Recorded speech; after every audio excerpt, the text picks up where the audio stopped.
Amici bellini, allora, a voce bassa, invece della reaction che deve avvenire il giorno dopo, sento il bisogno di affrontare l'argomento Conte, perché adesso ho recuperato le sue parole e l'ho visto in faccia, quindi sconvolgiamo un attimo la programmazione perché la dobbiamo ascoltare insieme. Cominciamo.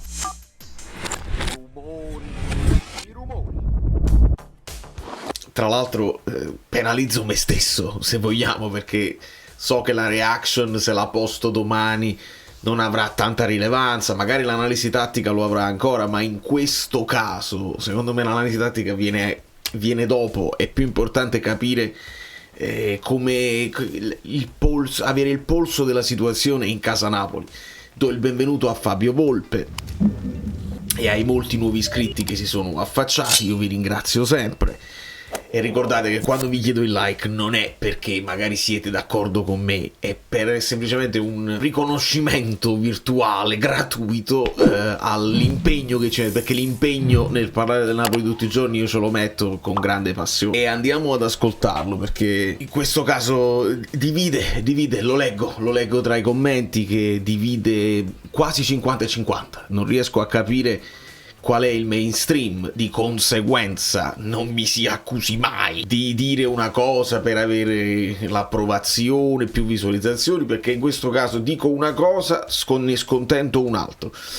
Quindi spostiamoci. E la premessa lo sapete, che a me non è piaciuto affatto in conferenza prepartita Conte, perché non mi sembrava il momento di mettere in mezzo quella roba, e gli avevo soprattutto detto: a quel punto, se lo fai, devi chiarire, devi elaborare e non puoi chiedere di parlare della partita. In questo caso arriviamo ad elaborare, quindi intervista e poi conferenza, perché sono leggermente diverse, quindi attenzione poi ai titoli che usciranno. State raccogliendo, però lei ha detto quelle cose che a Napoli non si riescono a fare, non è che influiranno, la preoccupazione è che possono influire sulla sua permanenza qui?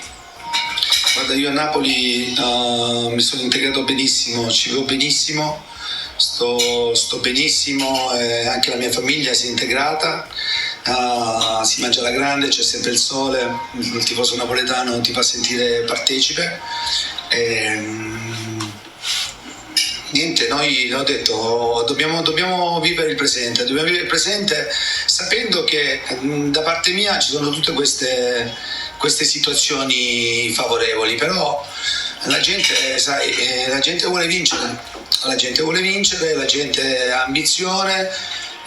Quindi c'è grande apertura da parte mia sotto tutti i punti di vista. Poi fermiamoci un attimo.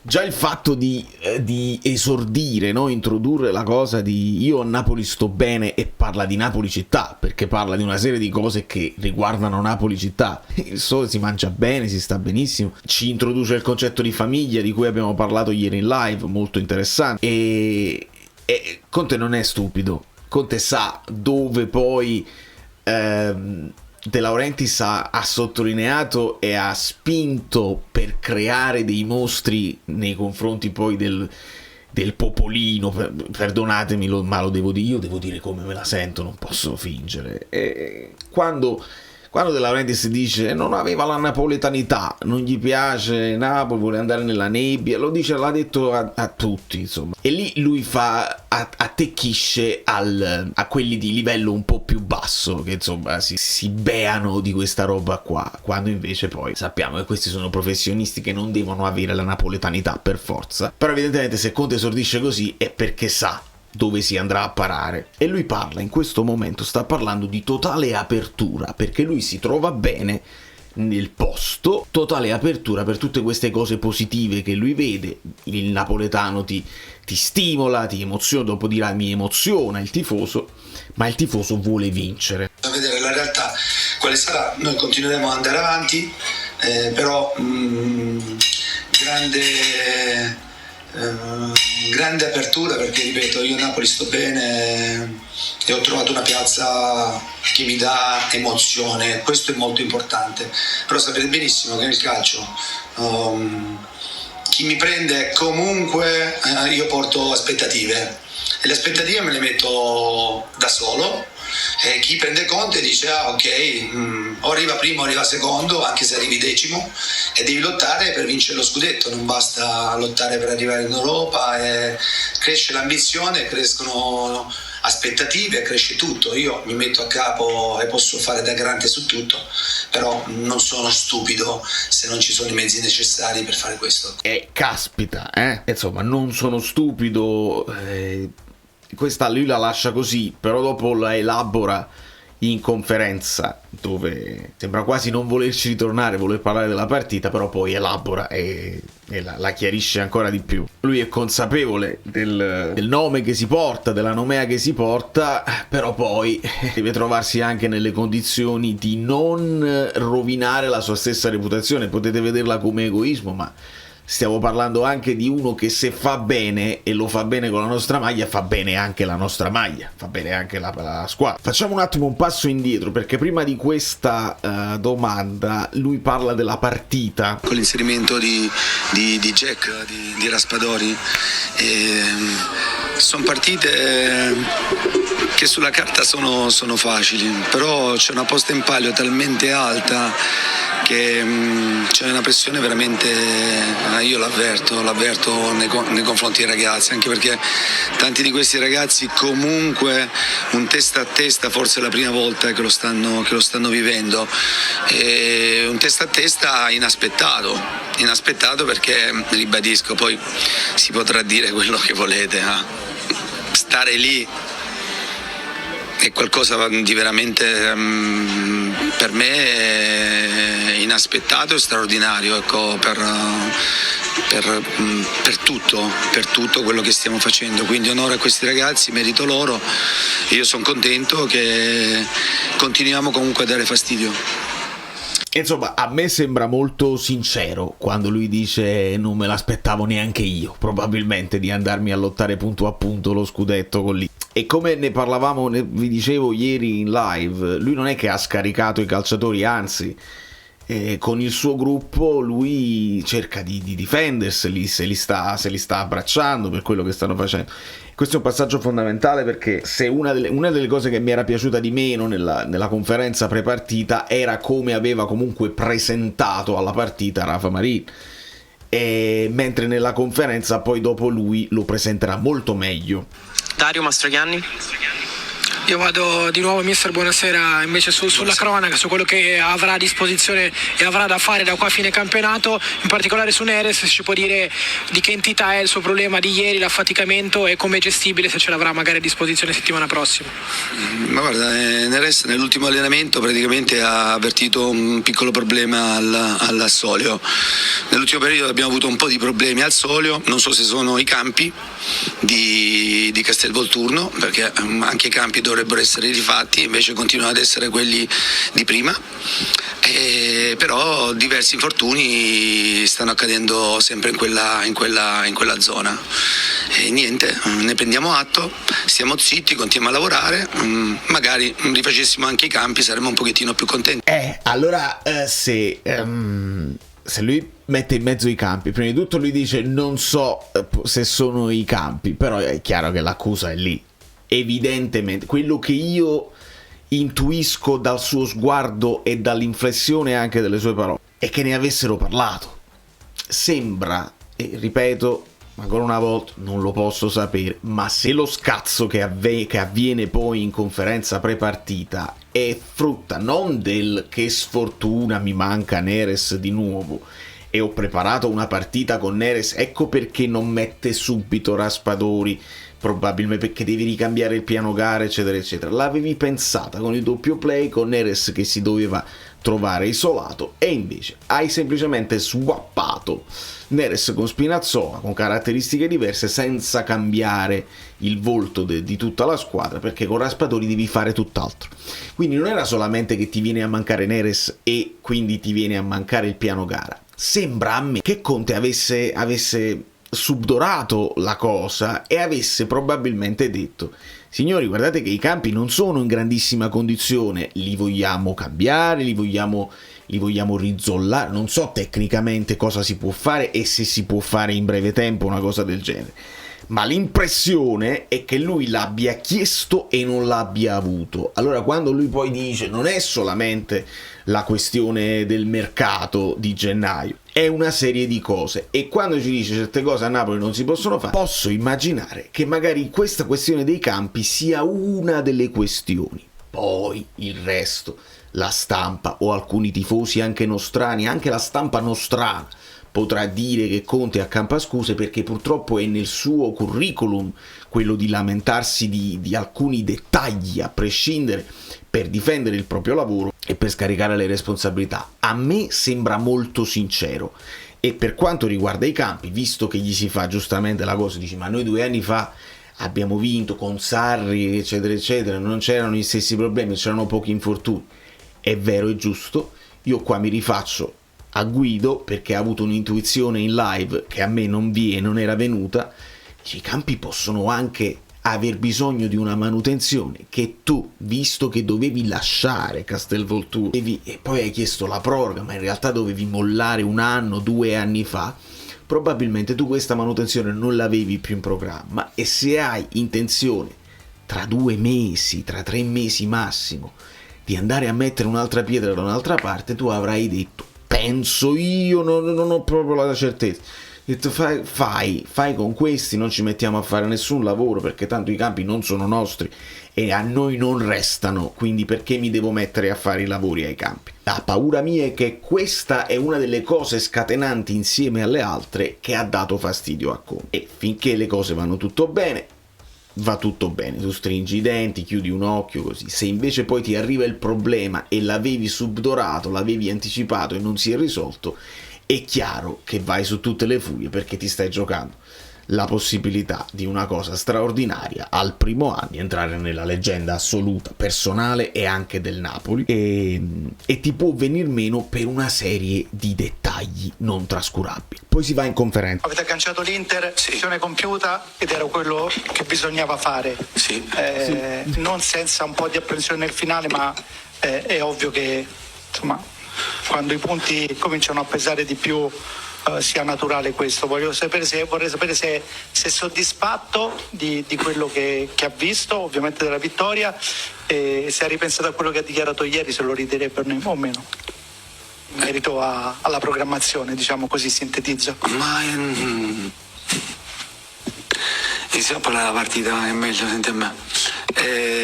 Per quello che riguarda la partita,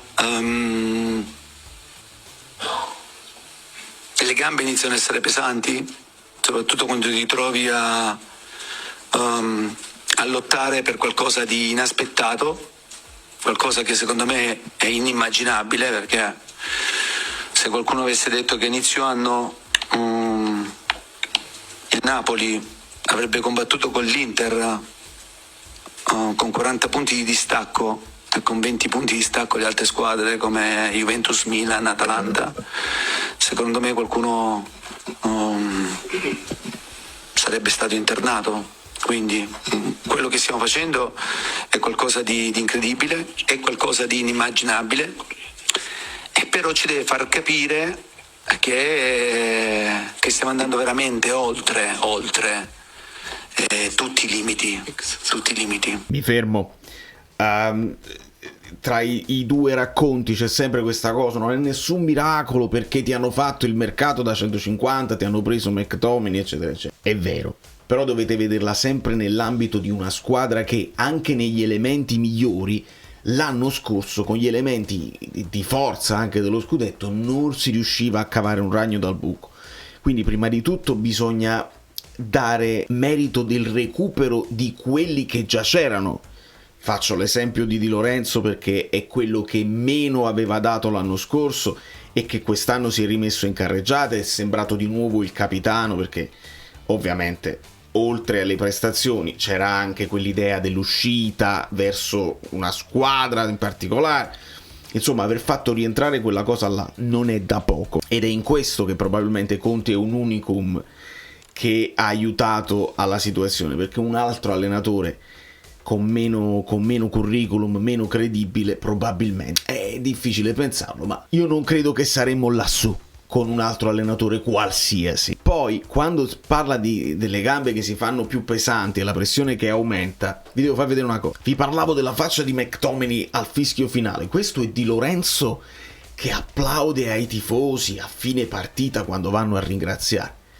Questa è una faccia tesa, non è una faccia di uno vai e vai, li abbiamo agganciati, felice, eccetera eccetera. È una faccia consapevole delle difficoltà. Io sono convintissimo che stiano provando a fare di tutto, ma se una giornata tu non riesci ad andare veloce, un compagno che hai vicino magari una palla non te la dà davanti ma te la dà dietro, e insomma non si creano i presupposti per un attacco armonioso ed efficace, senti dentro di te una sorta di impotenza. Dici: io il piano gara lo so, sto cercando di fare le stesse cose che ho fatto nelle altre partite dove sono andato bene, le cose non vanno. Questi stanno tesissimi, la pressione la stanno sentendo. E io l'ho visto Conte che chiamava tutti salite nei minuti finali, quando il Napoli si schiaccia e arriva qualche pallata. Conte li chiamava a salire per andare a pressare alto, per non fargli fare cross puliti finali. Crediamoci o meno, ma io credo che la faccia del capitano sia eloquente. E ci rendiamo conto ogni domenica che aggiungiamo difficoltà su difficoltà, perché anche oggi, ieri di nuovo Neres ha avuto questo problema al solio, quindi di un'altra volta ricambia tutta la situazione. E Jesus ha campionato finito, quindi che stava sostituendo benissimo Buongiorno che è infortunato. Oggi esordio di Rafa Marin che se l'è meritato, ha fatto benissimo, contento per lui perché la serietà alla fine paga, il lavoro paga. Frase fatta, che però fa piacere, penso che può far piacere a un ragazzo. Poi lo sappiamo noi che se non si fosse fatto male Juan Jesus probabilmente Rafa Marin non avrebbe mai esordito dal primo minuto, eccetera. Lo sappiamo noi, ma tu devi dare questa soddisfazione, perché guardate quante foto sta postando Rafa Marin, gli abbracci con McTominay, le foto ci crediamo, sta lui con l'occhio tutto perché ha preso una brutta comidata, sta con l'occhio tutto tumefatto, che comunque oltre l'ostacolo fa piacere un riconoscimento anche al ragazzo. Quindi vedete che qua Conte un po' meno teso rispetto alla gara, alla pre-partita, nel post-partita riconosce questo. Poi lo sappiamo tra di noi che non avrebbe giocato, ma un po' tutti i giocatori. Non si fa male Demme, non diventa centrale Lobotka con Spalletti, stiamo parlando di Lobotka, quindi è la storia del calcio, che alle volte uno sta in panchina e devi avere l'opportunità fatalmente quando un altro si fa male. Tantissime cose positive, ma è inevitabile che i punti pesano. Vedo che quando giochiamo in casa magari l'entusiasmo, lo stadio ci trascina e per certi versi anche un po' più semplice. Fuori casa adesso non vincevamo da un bel po' e oggi è stata comunque dura, però quello che mi è piaciuto tanto è stato il fatto che la squadra è stata sempre dentro la partita, ha capito sempre quello che stava accadendo. Lenti, ma sì. E questo è sinonimo, ecco, di crescita, di maturità, sapendo che, ripeto, ai ragazzi gliel'ho detto, tanti nella prima volta che stanno combattendo questo one to one, questo testa a testa. Io so benissimo che perché mi è capitato in passato da calciatore, non tanto da allenatore, che il one to one snerva, soprattutto toglie energie che pensi siano fisiche, invece sono energie mentali. E niente, poi per il resto, come ho detto prima, io a Napoli sto benissimo, quindi mi sono integrato benissimo con la mia famiglia, viviamo bene, sono nel pieno centro della città, mi affaccio, vedo il mare, a napoletanità il sole, si mangia benissimo, la gente di Napoli è accogliente e sinceramente la città e il popolo napoletano a me mi emozionano, ok? Questo come vita privata, però io non mi posso fermare lì, io non mi posso fermare solo lì, ecco, nel senso che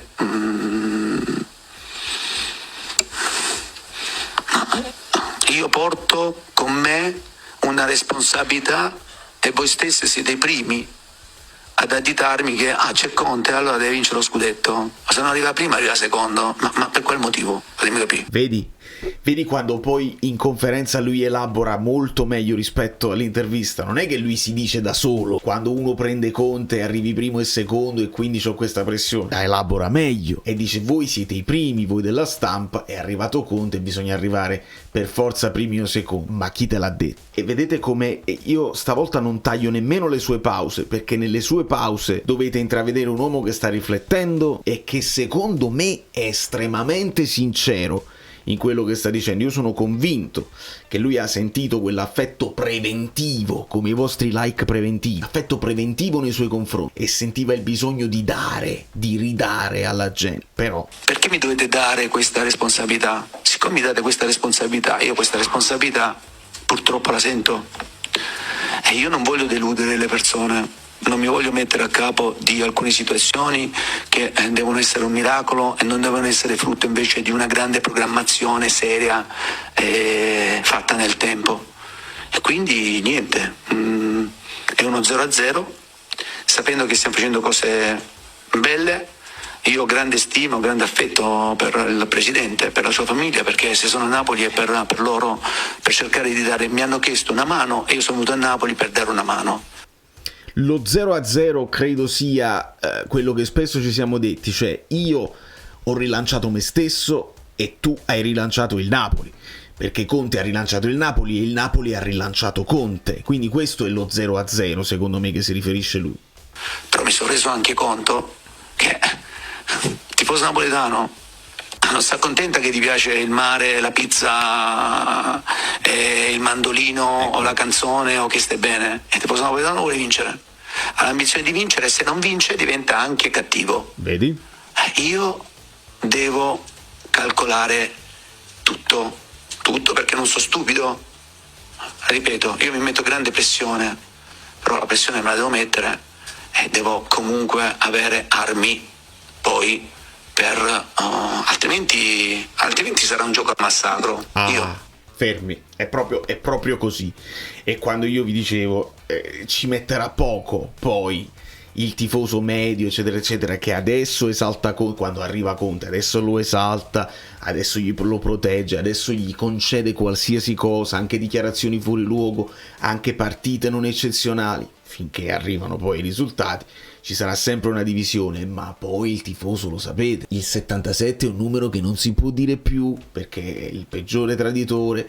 Lo stesso si è fatto con Neres, adesso l'eroe è McTominay, ok? Aspettando che poi McTominay sbagli 3 partite consecutive, diventerà anche lui un sopravvalutato che Conte ci ha pittati subito, che anche non si vince male, diventa cattivo anche il tifoso, che oramai è diventato esigente, ed escono i vinci e vattene subito, vattene via da Napoli, non sei juventino, si ritorna alle cose così, perché era prevedibile, perché è così, siamo così. Di essere massacrato l'anno prossimo non ho proprio voglia, quindi ci sarà col presidente da parlare, ci parleremo da persone per bene, come abbiamo sempre fatto. Siamo contenti perché la Champions è tornata a Napoli, introiti sono tornati a Napoli, abbiamo venduto un giocatore importante come Kvaratskhelia, è stato fatto qualcosa veramente di straordinario, quindi io quello che l'aiuto che lui mi ha chiesto io gli ho dato tutto con gli interessi, così anche al tifoso napoletano sono stato accolto, ho detto io non vi ho ancora dato niente, mi avete dato tutto voi, penso qualcosa di aver restituito adesso, però adesso ci sarà in maniera serena, ma molto serena, ecco, di finire il campionato cercando di vincere questo campionato, perché sarebbe qualcosa di straordinario, perché questi ragazzi se lo meritano, si ammazzano per il Napoli, ci ammazziamo per il Napoli e noi vogliamo lottare fino alla fine per cercare di dare questa soddisfazione. Ci riusciremo, non ci riusciremo, non lo so, dopodiché si deciderà che bisogna fare, ma in maniera molto serena, ripeto, io con la famiglia e con il presidente, lui vuole che io lo chiamo Aurelio, però per me è sempre presidente, ho un ottimo rapporto, è una persona per bene, però ripeto, io ho grande rispetto nei confronti di tutti, però anche gli altri devono avere rispetto nei confronti miei, cosa che non spesso accade, che non accade spesso. E fermi tutti anche qua, perché automaticamente la timeline è questa: conferenza di Conte, siamo tutti in escandescenza, io per primo, perché dici queste cose prima di una partita. Poi la timeline prevede intervento di De Laurentiis nella radio partner. Allora il Casatiello, ma quindi lo fa, ci mette i soldi suoi, ma come no, ma che bellezza, eccetera eccetera. Dopodiché distruzione di Conte in pubblica piazza. Ecco perché improvvisamente io, mentre vi dico a Conte ma falla la sostituzione, mettilo Raspadori, no, si attacca ferocemente adesso Conte, lo dovevi mettere subito Raspadori, che vergogna, schifo. Eri quello che, lo so, signor Conte, sono stato io a chiedere, a mettere la parola perché volevo che venisse lei. Altra cosa poi, se non falsa esagerata. Quindi, visto che il comune denominatore padrone è sempre uno, io non cado dal pero. E nel racconto, a me, il mister sembra molto sincero, aperto a continuare il progetto, a restare, a mantenere questi 3 anni così. Nel frattempo lui ha già fatto, e probabilmente ha già bruciato le tappe, perché forse nel progetto a parole o scritto c'è: primo anno vedi di andare in Europa, anche l'Europa League, il secondo magari andiamo in Champions, e se il terzo, se la squadra reagisce bene alle tue cose, proviamo anche l'attacco alla vetta. Conte ha fatto l'attacco alla vetta il primo anno, quindi ecco perché gli dice: ho già dato con gli interessi. Il Napoli è in Champions, siamo tutti contenti perché sono tornati gli introiti, eccetera eccetera, ma io brutte figure l'anno prossimo non le voglio fare. E onestamente è un discorso condivisibile, e sembra anche un discorso che alla fine lui difende la nostra maglia, sta difendendo la nostra squadra, perché se fa brutte figure lui, vuol dire che fa brutte figure anche il Napoli, di conseguenza facciamo brutte figure, passiamo brutti weekend noi tifosi. Perché ieri ho visto sciacallaggio e avvoltoi sotto tutti i punti di vista, mi è piaciuto zero. Un amico mio mi ha detto: sai che devi fare? Ogni tanto c'è da dire sti cazzi, capito? Fottitene, io me ne fotto. Però lo sciacallaggio che ho visto ieri non mi è piaciuto da parte di media, ma a parte poi trasmissioni su trasmissioni, andando anche su dei temi che non c'entravano niente, zero, capito? E questo mi rammarica molto, mi dispiace, però devo proteggermi, e quindi io cercherò in tutti i modi di proteggermi. Se ci potremmo proteggere, ci proteggeremo, altrimenti sarà stato veramente un grandissimo viaggio insieme. Io faccio tutto questo per Napoli, per i tifosi napoletani, anche un po' per me, perché ripeto, io ho bisogno di avere non posso mettere il mio, come si dice, il mio fondoschiena lì pronto per essere abusato, è chiaro? Grazie. Radio CRC. Ancora? Buonasera, vista. E la radio CRC, non la vuoi fare intervenire? Che cosa serve al Napoli per arrivare fino in fondo? Forse un McTominay attaccante come lei se l'ha inventato? Serve continuare a crederci, serve anche, sinceramente, anche un po' di servirebbe anche un po' di fortuna, no? Sipario. Probabilmente Conte guarda, gli riferiscono tutte le trasmissioni, non so se io sono all'altezza di essere riferito dal mister, ma a me sembra molto sincero. Poi può essere visto come un accampare scuse, può essere visto come la via d'uscita preparata per andarsene. Onestamente, che finisca qui o si continui con lui, io ho imparato altre cose. Il percorso mio da tifoso che ama l'analisi del calcio l'ho fatto, e quindi mi ha dato qualcosa, come mi ha dato Spalletti, come mi ha dato Gattuso, come mi ha dato anche Garcia, Mazzarri e Calzona, perché abbiamo capito altre dinamiche. E quindi anche con Conte ho capito delle cose in più. Si deve ricominciare da capo, si ricomincerà da capo e ce ne faremo una ragione. Però io credo che più chiaro di così lui non potesse essere. Non è lui che sta puntando i piedi per andarsene da un'altra parte che ha già pronto e già programmato. Non credo che sia così. Credo che lui resterebbe anche volentieri, però nelle condizioni che lui stabilisce, dove può fare le cose che deve fare con una squadra che, se si gira, non si deve inventare Gilmour al posto di Anghissà, ma hai un proper a vice Anghissà, un vice Lukaku che magari sceglie lui, se fa male Neres devi averne un altro e non un terzino che gioca ala, e tutta la serie di cose che conosciamo proprio bene. Chiedo scusa se sono andato lungo, chiedo scusa se vi chiedo dei like finali, ma credo che questo fosse prioritario. Dovevamo mettere a terra questa cosa, perché ho letto anche da quelli che poi ne vogliono approfittare e cercare di destabilizzare l'ambiente anche dal nord a scendere. Ho letto Conte ha fatto sapere che non si trova bene a Napoli. È molto diverso, la situazione è molto diversa, e se le condizioni diventano poi favorevoli e logiche, lui non ti chiederà la luna, non ti chiederà di prendere Lewandowski, Mbappé o chi per loro, ti chiederà dei McTominay probabilmente, che hanno il loro spessore, hanno anche il loro costo, però sono quelli che poi vai a vedere nelle partite storte, bloccate, dove non riesci a fare, ti fanno la differenza, perché hanno un impatto proprio sul campo diverso dagli altri. Quest'è. Non voglio sovraccaricare il canale con la reaction, magari ve la posto domani, magari non la posto proprio, andiamo direttamente con l'analisi. Vi devo far vedere delle cose interessanti, anche di pre-partita e post-partita, alcune foto esclusive, segretissime. Poi chi avrà il piacere di seguire saprà, e gli altri Forza Napoli sempre.